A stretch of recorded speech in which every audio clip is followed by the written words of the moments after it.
সোমবার রাতে ঘটল অবিশ্বাস্য ঘটনা। ইসরায়েলের দখলকৃত জেরুজালেম শহরে রীতিমতো আলোর গতিতে নেমে আসলো ইরানি মিসাইল,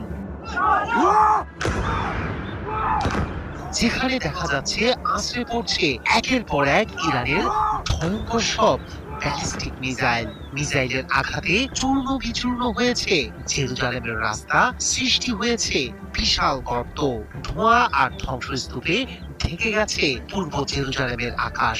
আতঙ্কে ছোটাছুটি করছেন মানুষ, কেউ আশ্রয় খুঁজছেন, কেউ স্বজনের খোঁজে ছুটছেন হাসপাতালের দিকে, আর ধ্বংসস্তূপ সরাতে হিমশিম খাচ্ছেন উদ্ধার কর্মীরা। এখনো শুকায়নি খামেনির রক্তের দাগ। সেই পবিত্র রক্তের বদলা নিতে ইসরায়েলের দানবীয় আঘাত হানছে ইরান। আকাশ চিরে ছুটে আসা আগুনের